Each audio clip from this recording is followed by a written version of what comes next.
오늘 기자회견에 함께 참석하신 더불어민주당 최고위원 한준호 의원님 모셨습니다. 예, 한준호 최고위원님 인사 말씀 듣도록 하겠습니다. 네, 더불어민주당 최고위원 한준호입니다. 오늘 한덕수 대통령 권한대행 고발 관련된 기자회견을 위해서 이 자리에 함께 섰습니다. 한덕수 대행은 헌법재판소가 부작위의 위헌성을 인정했음에도 마은혁 헌법재판관 임명을 사실상 거부하다가 내란 속에 윤석열이 파면되자 뒤늦게 임명을 했습니다. 헌법을 무시한 법치 파괴 행위이자 명백한 직무유기입니다. 심지어 한덕수 대행은 대통령목 헌법재판관 후보자 2인 지명까지 강행을 했습니다.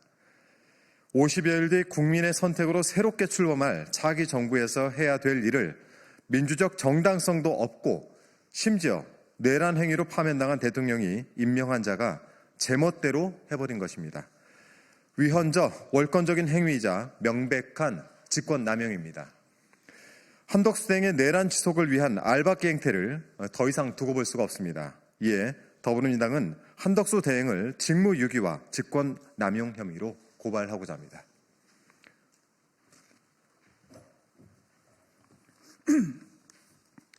예, 오늘 고발 취지와 내용에 대해서 회견문 낭독으로 대신 말씀드리겠습니다. 헌법과 국정을 농단하는 한덕수 대통령 권한대행을 고발한다.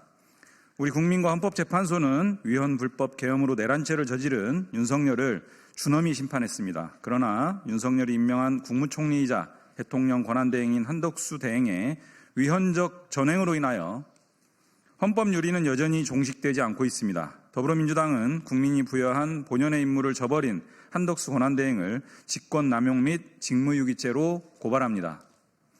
지난 4월 8일 한 권한대행은 4월 18일 임기가 종료되는 문영배 이미선 헌법재판관의 후임으로 이완규 법제처장과 함상훈 고등법원 부장판사를 지명했습니다. 국회가 선출한 마은혁 헌법재판관 후보자의 임명을 억지와 궤변으로 100일 넘게 지연시켰던 장본인이 내란 수계 윤석열이 파면된 지 불과 나흘 만에 내란 수계가 임명한 법제처장을 헌법재판관으로 임명하겠다고 나선 것입니다.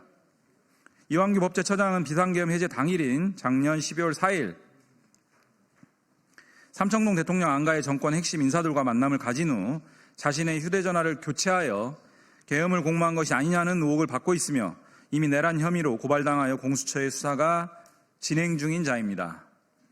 한 권한대행의 이번 지명은 명백한 월권일 뿐만 아니라 윤석열을 파면한 국민과 헌법재판소 뜻에 정면으로 반하는 헌법농단, 국정농단입니다. 헌법 제71조는 대통령 거리나 사고 시 국무총리 등이 그 권한을 대행한다고 규정하고 있으나 그 취지는 어디까지나 예비적, 보충적으로 일부 권한을 대신 행사할 수 있다는 것입니다. 헌법재판소도 지난 3월 24일 결정에서 대통령 권한대행은 대통령과 동일한 권한을 행사할 수 없음을 명확히 밝힌 바 있습니다. 그럼에도 불구하고 한 권한대행이 자신에게 허용되지 않은 대통령의 임명권을 행사할 것임을 밝힌 것은 명백한 직권남용입니다. 여기에 더해 한 권한대행은 정작 자신이 수행해야 할 직무를 수행하지 않음으로써 직무유기를 저질렀습니다.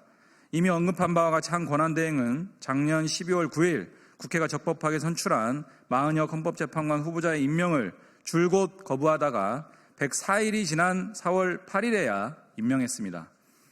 또한 한 대행은 국회가 작년 12월 27일 가결한 마용주 대법관 후보자를 임명하지 않았으며 역시 국회가 작년 12월 10일과 지난 3월 20일 각각 가결한 내란 상설 특검안과 김건희 상설 특검안 및 마약 수사 특검안에 대한 특별검사 후보자 추천도 의뢰하지 않고 있습니다. 대법관 공백과 상설 특검의 지연으로 인한 국민들의 피해가 막심합니다. 한덕수 권한대행은 헌법과 법률이 부여한 자신의 직무를 함부로 수행함으로써 국가의 기능을 저해하고 국민에게 피해를 야기하고 있습니다. 이에 더불어민주당은 한덕수 대행을 직권남용 및 직무유기죄로 고발하는 바입니다. 수사기관의 신속하고 철저한 수사를 촉구합니다. 예, 더불어민주당 명의로 한덕수 대행에 대해서 직권남용 및 직무유기죄로 이 사항을 공수처에 오늘자로 고발을 하게 되었습니다. 오늘 회견 마치도록 하겠습니다. 고맙습니다.